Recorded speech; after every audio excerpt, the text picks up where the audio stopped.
आत्मा में भी आपके मशीनें लगी तो ध्यान से लगा के रखना, आपको सुनना पड़ेगा। क्योंकि कुछ लोग शारीरिक रूप से बहरे हो सकते हैं, लेकिन कुछ लोग आत्मिक रूप से भी बहरे हैं।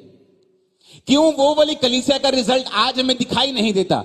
क्योंकि ना तो वो वाले लोग हैं जो अपनी प्रॉपर्टीज अपना नहीं समझते, और ना तो वो वाले प्रेरित बचे हैं जो पूरे पैसे का हिसाब दे सकें कि आपका पैसा मेरा पैसा नहीं है, चर्च का पैसा पास्टर्स का पैसा नहीं है, वो परमेश्वर का पैसा है। चर्च का पास्टर, चर्च का मुखिया एक बैंक मैनेजर के समान है। वो बैंक के पैसों का मालिक नहीं है, लेकिन उसे मैनेज करता है कहां कहां मुझे इस पैसे को लगाना है और रूहों को बचाना है। आमीन। क्यों खामरा चर्च में आप देखते हैं कि टेस्टिमनीज के बाद टेस्टिमनीज आती? क्यों लोग वहां प्रॉस्पर हो रहे हैं? क्यों लोग वहां बेदार हो रहे हैं? क्यों लोग वहां एक एक विश्वासी क्रूसेड्स करवाता है और लाखों लाखों लोग इकट्ठा होके करोड़ों लोग वहां बचाए जा चुके हैं इंडिया में। आप जाके वहां का माहौल देखेंगे, आप हैरान हो जाएंगे। बहुत से लोग आप विजिट करते हैं, रीजन क्या था? कि उन लोगों ने, सिर्फ मैंने सेवा नहीं की, उन विश्वासियों ने भी सेवा की है। किसी के पास, हर व्यक्ति के पास पैसा नहीं है। परमेश्वर आपके पैसों को नहीं चाहता। ये भूल जाओ कि आप सिर्फ पैसा देंगे तो आप सेवा कर रहे हैं। एक फैमिली मेरे चर्च में आई और वो 2 नंबर का काम करते थे। तो जब वो चर्च में आए, वचन को सुना, तो वचन सुनते सुनते परमेश्वर ने उनको मौका दिया, वो चर्च में आने लगे। एक दिन मैं अपने चर्च ऑफिस में बैठा हुआ था, तो मुझे मेरी टीम ने बताया कि ऐसे ऐसे हमें बिल पे करना है। मैंने कहा अभी पैसे नहीं है, संडे को देखेंगे। कहते नहीं, बाहर कोई ऑफरिंग बॉक्स में इतने लाख रुपए डाल के गया। मैंने कहा क्यों, कौन है? 10-15 साल पहले की बात है। तब इतने लाख अगर इकट्ठे आते तो हैरानी होती थी कि कौन, पता है कौन डाल के गया? तो उन्होंने कहा ये फैमिली आपके पास आती है, आप इतने लाख रुपए डाल के गए हो, आपने कमाए कैसे? कहते उसी काम से। मैंने उन्हें बुलाया और पैसे वापस दिए। मैंने कहा इस पैसे का टाइथ चर्च रिसीव नहीं कर सकती, ये सेवा नहीं कबूल होगी। आपको पहले परमेश्वर को अपना जीवन देना होगा, अपनी लाइफ देनी होगी, तौबा करनी होगी, फिर आपका जो दान है, फिर आपका जो गिफ्ट है, ऑफरिंग है, आपका जो स्किल है, वो परमेश्वर के घर में कबूल होगा। और जब आप सेवा करेंगे, उसका सारा असर आप और आपके परिवार के ऊपर, आपके वंशों के ऊपर आएगा। उन्होंने बात को समझा। कहते ठीक है, मैंने को पैसा वापस दिया। मैंने कहा आपका पैसा अभी नहीं चाहिए। जब तक आपका पूरा जीवन बाइबल के अनुसार नहीं होता, तब तक मैं आपके पैसे को भी रिसीव नहीं कर सकता। आपको ये बात मालूम होनी चाहिए कि आप में से हर एक जन सेवा के लिए बुलाया गया है। सिर्फ पास्टर्स ही नहीं, सिर्फ प्रेरित नहीं, सिर्फ इवेंजलिस्ट नहीं, हर एक विश्वासी सेवकाई के लिए बुलाया गया है। कल मैं बड़ा हैरान हो रहा था जब ब्रदर मुझे बता रहे थे कि यहां पर ऐसी फैमिलीज भी हैं जो ये कहती हैं कि हम मेलबर्न ब्रांच में कैसे आए, 1 घंटे की ड्राइव है। तो मैंने कहा हमें शर्म आनी चाहिए इतनी बात कहने पर भी। इतने अच्छे मुल्क में होकर हमारे पास कार्स हैं, हमारे पास साधन हैं। आपकी तो वो क्या बोलते हैं, ट्रैम्स, वो भी फ्री हैं आपकी। हाँ, शहर में आपकी तो ट्रांसपोर्टेशन तक फ्री है, और फिर भी आपको 1 घंटा ज्यादा लगता है। इमेजिन करो, 1 घंटा लोगों को ज्यादा लगता है ब्रांच में जाने के लिए। आपने प्राइस को पे नहीं किया।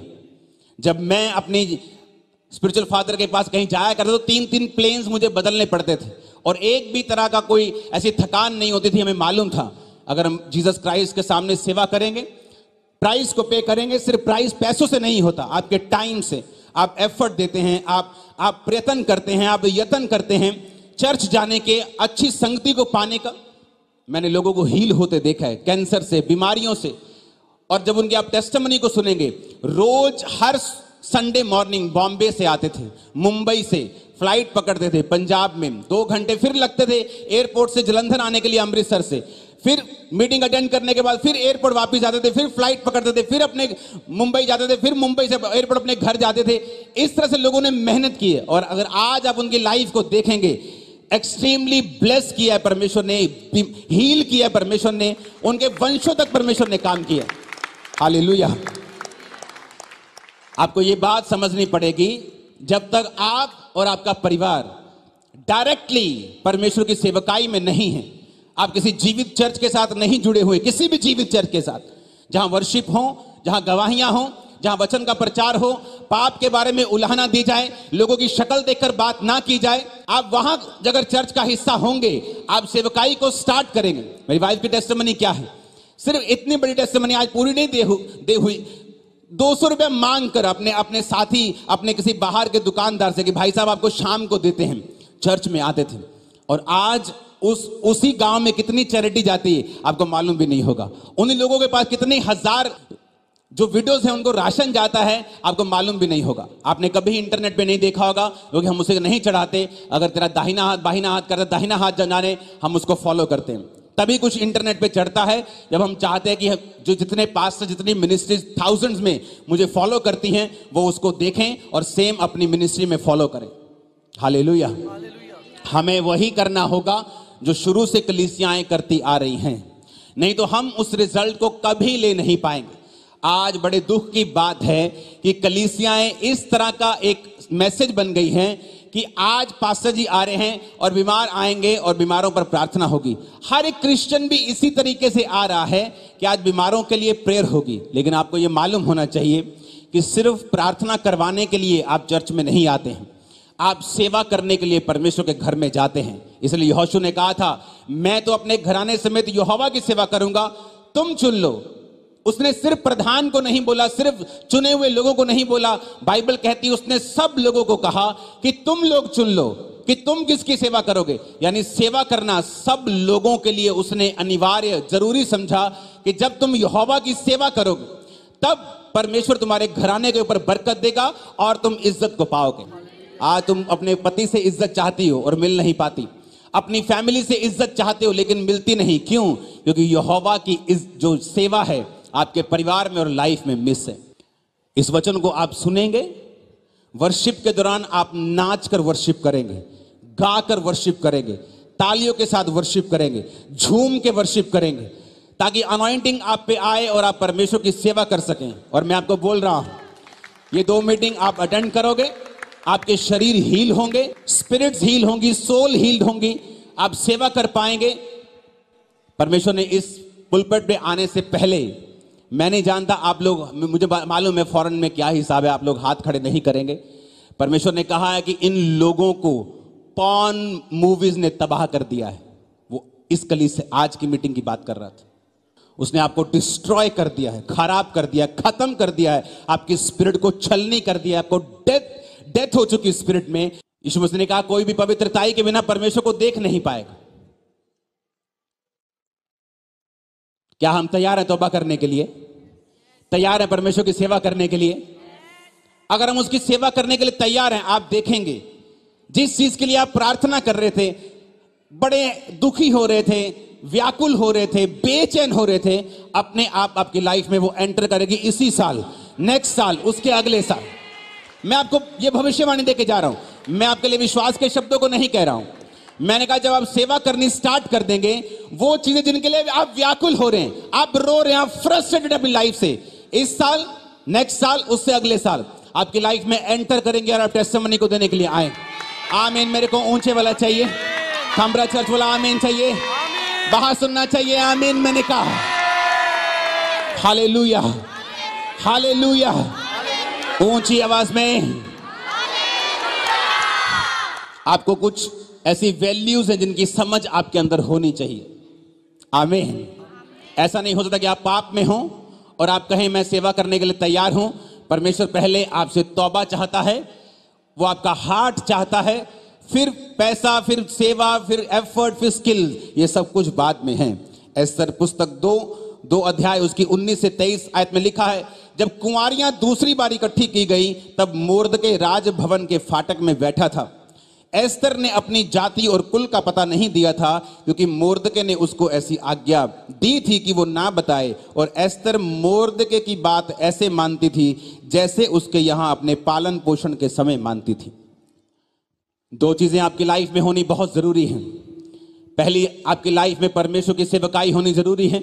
उसके लिए आपको तौबा करनी जरूरी है, अपनी लाइफ को सेटल करना जरूरी है, माफी को मांगकर परमेश्वर के सामने तौबा करके ये निर्णय करना कि मैं और मेरा परिवार किसी ना किसी रीति के साथ हम सेवा करेंगे। लेकिन दूसरी बात, आप सेवा डायरेक्ट कैसे कर सकते हैं?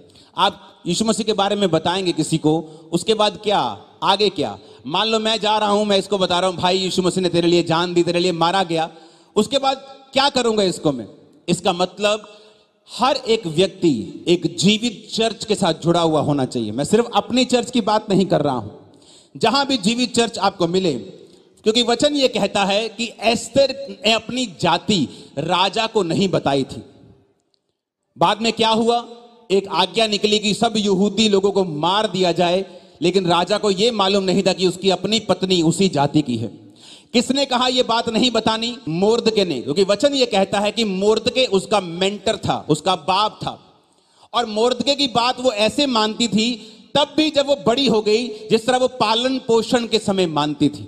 आज बहुत से लोग कामयाब नहीं हो पाते क्योंकि जितनी बात वो अपने स्पिरिचुअल लेवल के स्मॉल, जब वो छोटे होते हैं अपनी मेंटर की मानते, जब वो बड़े होते हैं उन्हें लगता है कि अब हम सब कुछ खुद कर सकते हैं, और परमेश्वर उनकी ग्रोथ को रोक देता है।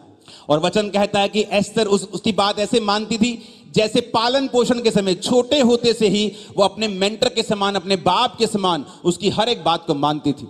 और वचन कहता है जो लोग परमेश्वर की सेवा करेंगे, और दूसरा किसी जीवित चर्च के आप नीचे काम कर रहे हैं, आप उनके दर्शन को अपना रहे हैं। हमारा दर्शन क्या है? मेरा दर्शन है कि ब्रांचेस ओपन होंगी, वो ब्रांचेस काम करेंगी, इवेंजलिज्म करेंगी, अपने पैसे को आप ही के देश के टीवी के सुसमाचार में लगा देंगी। ये मेरा विजन है। मेरा विजन आपके डॉलर्स को इकट्ठा करना नहीं। अगर मुझे डॉलर्स इकट्ठा करने हैं, मैं दुबई जा सकता हूं, मुझे प्रॉपर्टी की नॉलेज है, मैं अमेरिका सेटल हो सकता हूं, मिलियंस कमा सकता हूं एक महीने के, लेकिन मुझे पैसों का शौक नहीं है। जितने होने चाहिए उतने हैं मेरे पास। लेकिन जिस तरीके से मैं आपको बता रहा हूं कि अगर आप परमेश्वर में बढ़ना चाहते हैं, आप अपनी सिरदर्दी को खत्म करना चाहते हैं, जितना आप अपने एफर्ट को लगाएंगे, आप अपनी ताकत लगाएंगे अपनी प्रॉब्लम्स को सॉल्व करने के लिए, आप इनडायरेक्टली चैलेंज कर रहे हैं परमेश्वर को कि मैं अपनी प्रॉब्लम्स खुद सॉल्व कर सकता हूं, मुझे तेरी जरूरत नहीं। और उतना ही परमेश्वर वो प्रॉब्लम्स को नहीं टलने देंगे और हमारी लाइफ फ्रस्ट्रेट होती जाएगी, और एंड में हम बोल देंगे कि नहीं, शादी होती बुरी है, बच्चे होते ही बुरे हैं, बिजनेस होता ही बुरा है, आजकल मंदी चल रही है। आप अपने डायलॉग्स को चेंज करना शुरू कर देंगे। आप ये नहीं समझते कि जब आप ये सोच लेते हैं कि मैं अपनी प्रॉब्लम्स को सॉल्व करूंगा, आप प्रभु को चैलेंज कर देते हैं कि मैं अपनी प्रॉब्लम खुद सॉल्व कर सकता हूं, मुझे तेरी जरूरत नहीं। तो परमेश्वर उन चैलेंजेस को मेक श्योर कर दे कि वो कंटिन्यू हो और लगातार वो चैलेंजेस बने रहें आपकी लाइफ में, जब तक परमेश्वर को आप ना कहें कि परमेश्वर बस हो गई मेरी, अब तू मेरी जिंदगी में काम कर, अब तू मेरी जिंदगी में आ और तू मेरी प्रॉब्लम्स को सॉल्व कर। और परमेश्वर क्या करता है? बाइबल कहती है जब इजरायली लोगों ने प्रार्थना की परमेश्वर हमें छुड़ा, तो परमेश्वर ने मूसा को भेजा। वो खुद नहीं गया, खुद डायरेक्ट उनसे बात नहीं की। बाइबल कहती है परमेश्वर ने मूसा को भेजा। इजराइल लोग जब परमेश्वर के सामने पाप करते थे तो परमेश्वर उनको पलिश्तियों के हाथ में, दुश्मनों के हाथ में करता था। वो उन्हें लूटते थे, वो चिल्लाते थे, रोते थे, तौबा करते थे। परमेश्वर न्यायियों को भेजता था। गिदोन एक न्यायी था, वो अलग अलग न्यायियों को, दबोरा को भेजता था, सैमसन को भेजता था, यिप्त को भेजता था और फिर से उन्हें छुड़ाता था। परमेश्वर ने आपको पुराने नियम से यह बताया है कि आप अकेले नहीं कर सकते, इसलिए परमेश्वर के दास पौलुस ने भी लिखा है कि परमेश्वर की रीति के अनुसार तुम एक कलीसिया का मेंबर होने चाहिए, एक जीवित चर्च का हिस्सा होने चाहिए, जहां पर तुम डायरेक्टली और इनडायरेक्टली परमेश्वर की सेवा में जुड़े होने चाहिए। आमीन। इसीलिए लोगों की लाइफ में बरकत नहीं। अगर वो किसी चर्च का हिस्सा है तो अपने पास्टर के लिए सिर दर्द बन चुके हैं। आपका पास्टर आपको देखते ही डिस्प्रिन की गोली उसको याद आ जाती है, वो बैग ढूंढता है डिस्प्रिन की गोली कहाँ है, उसे मालूम है क्या लॉट ऑफ सिर दर्द होने वाला है चर्च में। ऐसे भी लोग हैं जो आगे पास्टर को बोलते हैं आपने मेरे बिना प्रभु भोज ले लिया, आपने वेट नहीं किया। तेरी वेट की जाती प्रभु भोज लेने के लिए, तो कि तू आए और हम सब मिलकर प्रभु भोज ले। ऐसे ऐसे लोग हैं चर्च में। इसीलिए जब आप उनकी लाइफ को देखते हैं, टू मेनी हेडेक्स, उनके परिवार के अंदर, उनके बच्चों के अंदर कोई डिसिप्लिन नहीं है, कोई लाइफ नहीं, कोई ग्रेस नहीं, कोई बरकत नहीं। क्यों? क्योंकि हम अपने डीप जो रूट थे हमारे, जो परमेश्वर ने बाइबल हमें दी है, हमें वचन दिया है, समझाया है कि अपनी लाइफ को किस तरह से बिताना है, हम वो भूल चुके हैं। हालेलुया। पहली बात, परमेश्वर के साथ संबंध, तौबा करना, सेवा करने का मन बनाकर सेवा करना। मेरे पास ज्यादा पैसा है, मैं पैसे को यूज करूंगा। मेरे पास गिफ्ट है, स्किल है, मैं सीए हूं, मैं इंजीनियर हूं, मैं इस्तेमाल करूंगा। मैं आईटी में हूं, मैं मीडिया में हूं, मैं चर्च मेक श्योर करूंगा कि सेवकाई को उसका फायदा हो। हालेलुया। कितने लोग ऐसे हैं आज सेवकाई में, मेरी सेवकाई में जो पुलिस में हैं, बड़े बड़े पुलिस ऑफिसर्स हैं, पॉलिटिशियंस हैं, बड़े बड़े पॉलिटिशियंस हैं, जो अटल बिहारी सरकार में बड़े बड़े मंत्री थे, जिन्होंने बहुत बड़े बड़े काम किए हैं। वही उन लोगों को आज बता रहे हैं सेवकाई के बारे में, परमेश्वर के बारे में, किस तरह से तौबा करनी है, किस तरह से सेवा करनी है, और लोग बच रहे हैं। क्यों? परमेश्वर आपको ब्लेस करे। उसे क्या फायदा आपको ब्लेस करने का? जीसस क्राइस्ट ने कहा, जो कुछ तुम मेरे नाम से, मेरे पिता से, मेरी महिमा के लिए मांगेगा, मेरा पिता तुझे देगा। हम किसकी महिमा के लिए मांग रहे हैं? मेरे पिता मुझे पैसा दे ताकि मेरी बेटी की शादी हो जाए, पैसा दे ताकि मेरी बेटी फॉरेन में सेट हो जाए। लेकिन जब आप मांगेंगे, पिता मुझे पैसा दे तेरे कामों को करने के लिए, वो आपकी बेटी को फॉरेन में सेट भी करेगा, आपको ब्लेस भी करेगा, पैसा भी देगा, ताकत भी देगा और सुख भी साथ में देगा। Hallelujah, hallelujah. हमें ये मेक श्योर करना पड़ेगा कि मेरी लाइफ सेवकाई में हो, मेरे बच्चे सेवकाई में हो, मेरे घर का एक एक मेंबर किसी ना किसी रीति के साथ सेवकाई में हो। मेरे घर का एक बुजुर्ग जो इतना बूढ़ा है कि चल नहीं पाता, वो भी सेवकाई में हो किसी ना किसी तरह की, चाहे वो प्रार्थना की सेवकाई में क्यों ना हो। हालेलुया। अगर हर एक जन की हम सेवा को तंदुरुस्त कर देंगे स्पिरिचुअली, पहली बात प्रभु के साथ संबंध रखना, तौबा करना, पापों से मन फिराकर मन बनाना कि परमेश्वर मैं तेरी सेवा को करूंगा। दूसरी बात, किसी जीवित चर्च का, ऐसी चर्च जिसका काम सोल सेविंग हो, उसका हिस्सा बनना और उसके बाद काम शुरू करना। ऐसा करके देखो, आपकी 90% प्रेयर्स आप बंद कर दोगे 6 महीनों में, क्योंकि सब उत्तर आ जाएंगे। आप जो आप कर रहे हो ना, जो हेडेक बन चुका आपकी फैमिली में, जो मुश्किल आपकी सिरदर्द बन चुकी है, आपकी लाइफ का जीने मरने का मसला बन चुकी है, वो खत्म हो जाएगी। मैं आपको प्रोफेटिक वर्ड दे रहा हूं। आप नेक्स्ट टेस्टिमनी देने के लिए आ रहे हो। मैं आपको चर्च में आते हुए देख रहा हूं। आप चाहे इंडियन हो, आप पाकिस्तानी भी हो, आप भी खामरा चर्च में आ रहे हो टेस्टिमनी देने। मैं आपको देख रहा हूं स्पिरिट में गवाही देने के लिए आते हुए अपने परिवार के साथ। आमीन। मेरे को ऊंचे वाला चाहिए। सेवा करने के लिए तैयार हो? काम करने के लिए खुदावंद का तैयार हो? तौबा करने के लिए तैयार हो? वर्शिप के टाइम वर्शिप करने के लिए तैयार हो? मैं आपको बता रहा हूं, मैं आपको सीक्रेट देके जा रहा हूं, फिर आपको मेरी जरूरत नहीं पड़ेगी। आप वर्शिप करेंगे, आप सेवा करेंगे, इंस्ट्रक्शंस फॉलो करेंगे। अगर आपने इंटरनेट पे भी सुन लिया, आप ब्लेस हो। अपनी फैमिली समेत आप ब्लेस हो, अपने फाइनेंस समेत आप ब्लेस हो। हालेलुया। जब मैं परमेश्वर में आया 2004 में, तो हमारा ट्रेडिंग का बिजनेस था। टाइल्स की ट्रेडिंग करते थे हम पूरे पंजाब में। टाइल्स को जो दुकानदार होते थे उनको हम प्रोवाइड करते थे। हमारी फैक्ट्री मोरबी गुजरात में थी। तो जब वो बिजनेस किसने शुरू करवाया? मेरे फादर ग्रेजुएट हैं। उस जमाने में भी ग्रेजुएशन करना बहुत कम लोगों में था, क्योंकि मेरे फादर के फादर, मेरे दादाजी इनकम टैक्स ऑफिसर थे बहुत बड़े। तो सारे परिवार को उन्होंने पढ़ाया था। मेरे फादर इतने इंटेलिजेंट हैं और कभी कोई बिजनेस उनका फलवंत नहीं हुआ। इतने पॉपुलर बिजनेस है पंजाब में, जो मैं यहां पे नाम नहीं लूंगा, वो मेरे फादर के स्टार्ट किए हुए हैं, लेकिन आज किसी और के पास हैं।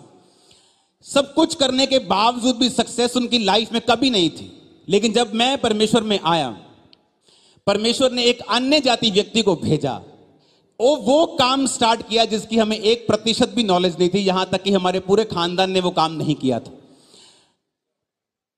मुझे मेरे लोगों ने बताया, जो मेरे पास्टर्स थे, मेरे लोग थे, कि परमेश्वर तेरे कारण इस बिजनेस को ब्लेस करेगा। वो बिजनेस ब्लेस होता गया, ब्लेस होता गया, ब्लेस होता गया। इतना हम उस टाइम पे कमाते थे जितना लोग फॉरेन में 1 महीने में कमाते थे। हमारी 1 दिन की कमाई उधर जलंधर में थी। और एक दिन मेरे फैमिली पास्टर्स का विरोध करती थी, तो मेरे पास्टर्स ने मुझे बुलाया और कहा, तू चर्च में मत आना, और जितना पैसा तू अपने बिजनेस से यूज करता है परमेश्वर के लिए, उसे यूज करना बंद कर दे, ताकि थोड़ा सा बिजनेस, क्योंकि तू बंद करेगा तो बिजनेस बंद होगा, कम होगा, इनको अकल आएगी। लेकिन वो होने नहीं दिया परमेश्वर ने। लेकिन फलवंत हम होते गए, होते गए, होते गए, होते गए। जहां पहली बार, दूसरी बार चर्च लगी, पहली बार रेंटेड प्लेस पे, दूसरी जगह, वो जगह भी हमारी अपनी खरीदी हुई थी, जो हमने परमेश्वर के काम के लिए दे दी थी। मैं आपको बता रहा हूं, आपके फाइनेंसेस एक ही हल है, जीसस क्राइस्ट की सेवा। आपकी फैमिलीज, आपकी बीमारियों का हल, आपके बच्चों का हल, आपकी पारिवारिक ब्लेसिंग का हल एक ही है, जीसस क्राइस्ट की सेवा को करना एक ही हल। जिस दिन आपने ये अपना लिया, मैं आपको बता रहा हूं, आपकी सारी प्रॉब्लम्स, मैं कह रहा हूं सारी, मैं ये नहीं कह रहा हूं 99%, मैं कह रहा हूं सारी प्रॉब्लम्स आपकी सॉल्व होने वाली हैं। पवित्र आत्मा आपकी फैमिलीज में जुम्बश करने वाला है। वो खुद आपके बिजनेस को फलवंत करेगा, खुद आपके लिए रास्तों को खोलेगा। आमीन। ऊंचे वाला चाहिए तो ये आपकी होगी। हालेलुया। आप तैयार है सेवा करने के लिए, तौबा करने के लिए, गलत कामों से मन फिराने के लिए? शर्माना नहीं है। अगर है तो बोलना यस, मैं तैयार हूं। आमीन। अगर आप तैयार हैं खुदावंद की सेवा करने के लिए, आप तैयार हैं परमेश्वर से मांगने के लिए कि परमेश्वर मुझे साफ मन, साफ हृदय, साफ स्पिरिट दे कि मैं तेरी सेवा कर सकूं, जीवित चर्च के साथ सेवा कर सकूं, तेरी सेवा कर सकूं? That's it. अगली बार जब मैं आऊंगा आप टेस्टिमनी के लिए यहां खड़े हो। जो लोग डायरेक्टली सेवा में, इनडायरेक्टली डायरेक्टली आप सेवकाई में हैं, आपके मिरेकल का, आपकी हीलिंग का चांस दूसरों से कहीं ज्यादा है। आप देखेंगे वो लोग ऐसी सिचुएशन से निकल जाएंगे जहां पर दूसरे क्रिश्चियंस को निकलने के लिए स्ट्रगल फेस करनी पड़ती है। इसलिए मैंने कहा ये मेरा फायदा नहीं है, परमेश्वर का फायदा नहीं। उसने कहा तुम मुझे क्या दे सकता है, ये सोना चांदी ये धरती सब मेरे बनाए हुए हैं। लेकिन जब हम सेवकाई को करते हैं और अपनी लाइफ का सारा कुछ हम परमेश्वर की सेवकाई को देते हैं, परमेश्वर हमें सुरक्षित रखता है, ब्लेस करता है, और हमें वो चीजों में संघर्ष करने की जरूरत नहीं जो आम लोग कर रहे हैं। आपको लगता है किसी राजे का बच्चा जब सुबह उठे और अपने बाप से रो रो कर नाश्ता मांगे, कैसा लगेगा आपको? वो बोलेगा बेटा मैं राजा हूं, तू राजकुमार है। हम लोग नाश्ता वाश्ता के लिए रोते नहीं है, जस्ट आ और सीख राजा कैसे बनना है, शास्त्र विद्या को सीख, ये विद्या को सीख, तो तुझे मेरे बाद राजा बनना है। वो उसकी मेंटालिटी को चेंज करना चाहता है। वो नहीं चाहता आप रोएं अपनी हीलिंग के लिए, अपने डिलीवरेंस के लिए, मेरा बिजनेस सेट नहीं होता। मैं आपको बता रहा हूं, अगर आज दुनिया का कोई बिजनेस मैं शुरू करूंगा, मैं ये घमंड नहीं, मुझे मालूम है मैं कौन हूं, मैं कभी फेल नहीं हुआ हूं। रीजन, अगर आप परमेश्वर की सेवकाई में हैं, वो मेक श्योर करेगा आप सक्सेसफुल हो, चारों तरफ से, एक तरफ से नहीं।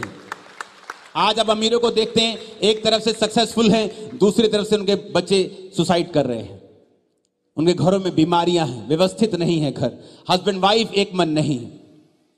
लेकिन वचन कहता है कि अगर यहोवा तुझे धन देगा, वो उसके साथ दुख भी नहीं मिलाएगा, वो तुम्हें शांति देगा, तुम्हारे घरों में बरकत देगा, वो तुम्हें उत्तम तेल देगा, उत्तम गेहूं देगा। यानी तुम्हारी लाइफ में जो कुछ भी परमेश्वर देगा वो बेस्ट देगा जब तुम उसके याजक होगे, जब तुम उसकी सेवा करोगे।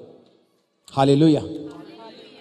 तो ये प्रेयर पॉइंट नहीं होना चाहिए मुझे ये चाहिए और ये चाहिए। इसलिए जीसस क्राइस्ट ने कहा अन्य जातियों की तरह बकबक नहीं करना, क्योंकि आपकी प्रेयर्स परमेश्वर को बकबक लगती है, क्योंकि आप मांगते राशन लिस्ट की तरह। परमेश्वर ने कहा पहले उसके धर्म और राज्य की खोज करो, तो दुनिया की सब वस्तुएं भी तुम्हें मिल जाएंगी, क्योंकि अन्य जातियों भी इसी वस्तुओं की खोज में रहती हैं और बकबक करती हैं।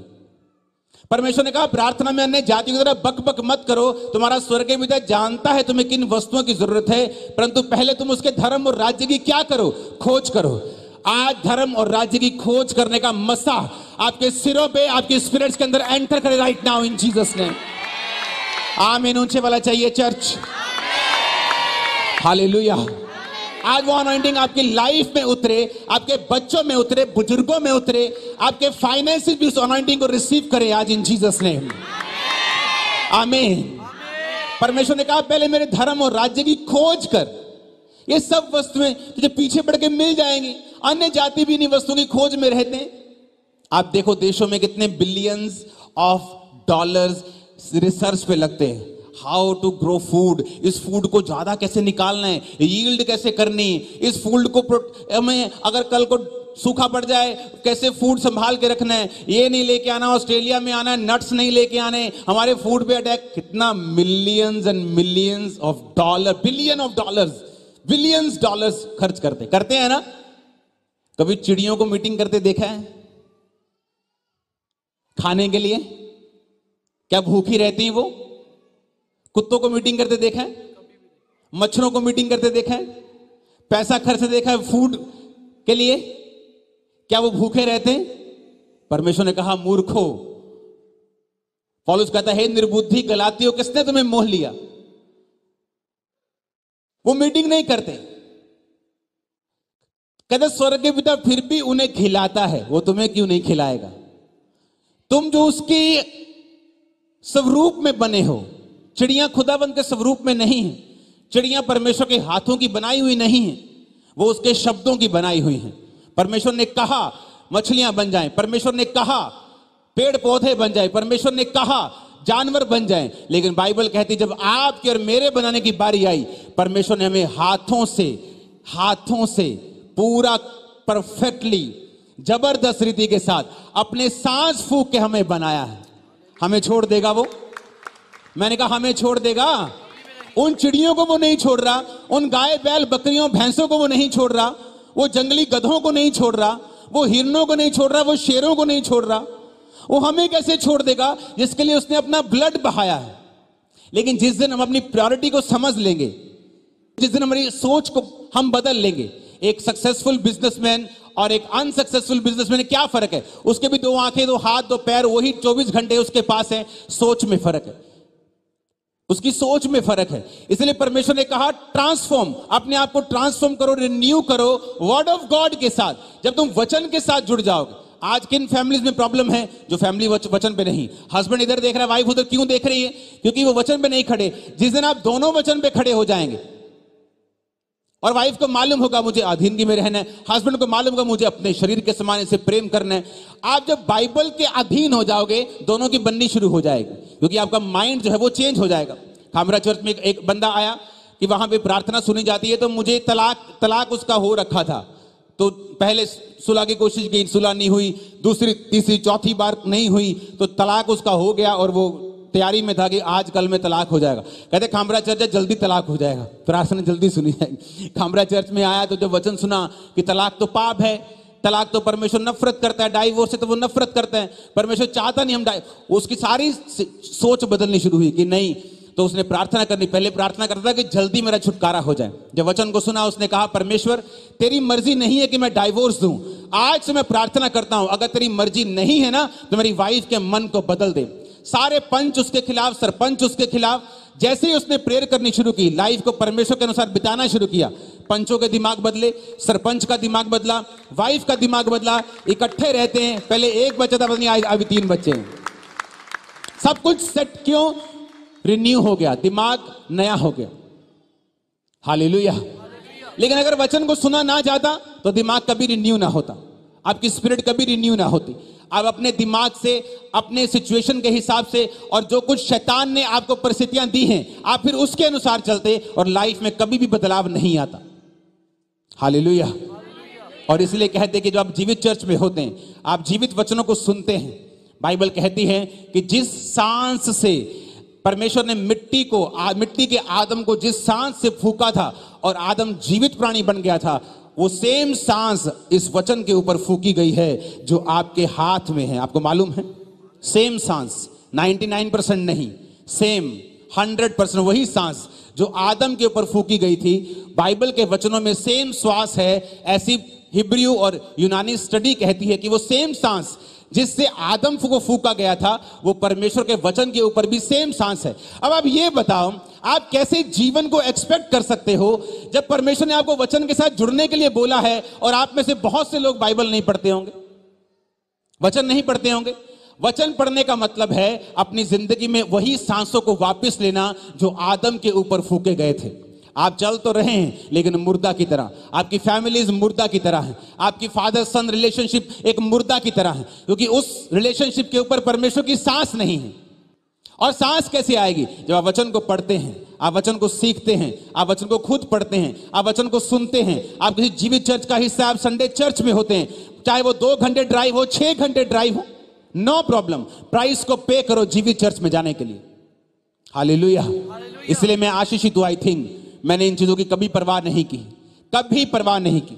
ना परमेश्वर में पैसों की परवाह की, ना सेहत की परवाह की, ना इज्जत की परवाह की। और आज आई थिंक सबसे ज्यादा यही चीजें मेरे पास होंगी जिनकी परवाह नहीं की गई।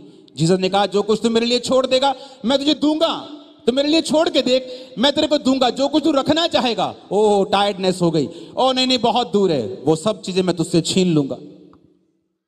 ऊंची आवाज में हालेलुया बोलो। आप तैयार है सेवा करने के लिए? उसने कहा अन्य जाति भी इसी वस्तुओं की खोज में रहती हैं, उनको भी खाना पीना कपड़ा। परमेश्वर ने कहा अन्य जातियां इन्हीं वस्तुओं की खोज में रहती हैं, परंतु तुम्हारा स्वर्गीय पिता जानता है तुम्हें किन वस्तुओं की जरूरत है। हालेलुया। जब मैं ऑस्ट्रेलिया में एंटर कर रहा था तो बड़े बड़े फॉर्म वहां भरने पड़ते हैं, क्या नट्स लेके आए हो, क्या मिट्टी लेके आए हो, क्या ये लेके आए हो। फूड की कितनी चिंता है और देश कितने डॉलर्स खर्च करते हैं इस पे, लेकिन एक भी भैंसा इस पे कोई खर्च नहीं करता, $1 भी खर्च नहीं करता। कोई खर्च नहीं करता और परमेश्वर सबको खिलाता है। मैंने कहा आप लोग जो जीसस क्राइस्ट के जैसे दिखते हैं, जो उसके हाथों की कारीगरी है, फिर उसके हाथों की कारीगरी के बाद आप पाप में गिरे और फिर जीसस क्राइस्ट आए और लहू को बहाया, जिसने अपना लहू मोल दे के आपको खरीदा है, क्या वो आपके आंसुओं को ना पहुंचेगा? क्या वो आपके फाइनेंस का इंतजाम नहीं करेगा? जिसने अपना एक लौता बेटा यीशु मसीह आपको दे दिया, क्या वो आपके परिवारों को ब्लेस नहीं करेगा? क्या वो आपको हीलिंग नहीं देगा, डिलीवरेंस नहीं देगा? Hallelujah, hallelujah. वो देगा, हमें सिर्फ उसका पीछा करने की जरूरत है। मेरी लाइफ में जब मेरा केस बड़ा था, बीमारियां बड़ी थी, तो मेरे को एक बात ही समझाई गई थी कि तेरा हल सिर्फ ले हैंड से नहीं होगा, तेरा हल सेवा करने से होगा। और उस दिन मैंने ठान लिया था कि मैं परमेश्वर की सेवकाई को करूंगा। आज बहुत से केसेस आते हैं, कई बार ऑटिज्म वाले पेशेंट्स आते हैं, परमेश्वर का आत्मा बोलता है इनकी फैमिलीज को सेवा करनी होगी, इनकी फैमिलीज को परमेश्वर के पीछे चलना होगा, इनकी फैमिलीज को मेहनत करनी होगी इस केस से आजाद होने के लिए। मैं भी बड़े केसों से आजाद हुआ हूं, बड़े बड़ी बीमारियों से फ्री हुआ हूं। रीजन यही है, परमेश्वर के साथ खड़े रहना, अड़े रहना और उसकी सेवा करना। खुदावंद आपको ब्लेस करे, वो आपकी हदों को बढ़ाए, आप सेम ना रहें इन जीसस नेम। अब मेरे को ये स्पिरिट में कंसीव हो चुका है, रिसीव हो चुका है कि आप लोग जीवित चर्च में होंगे, आप लोग सेवकाई में होंगे, आप जीवित पिता के पीछे चलेंगे, लाइफ सेम नहीं होंगी। जिस एरिया में, जिस काम में आप हाथ लगाएंगे, आप वहां के बेस्ट होंगे और 100 गुना तेजी के साथ बढ़ेंगे। आमीन, खड़ाकेदार चाहिए। Hallelujah, hallelujah. क्यों परमेश्वर आपको ब्लेस करना चाहता है? लोग बोलते हैं ब्लेसिंग, शारीरिक ब्लेसिंग, ये शारीरिक चीजें हैं। ऐसा नहीं है। जब एक धर्मी के पास पैसा आता है, वो शैतान के किंगडम को फाड़ देता है पैसों से। जब धर्मी के पास आता है, पैसा ना बुरा है ना पैसा अच्छा है। किसी पापी के पास आता है तो वो बॉम्ब बजा देता है, किसी धर्मी के पास आता है वो रूहें बचाता है। आपके पास होना चाहिए, इतना होना चाहिए कि आप रूहों को बचा सकें, इतना होना चाहिए कि आप सुसमाचार को दे सकें। दुनिया के किसी भी कोने में जाना हो, फाइनेंस आपके लिए कभी भी ट्रबल या प्रॉब्लम ना हो। हालेलुया।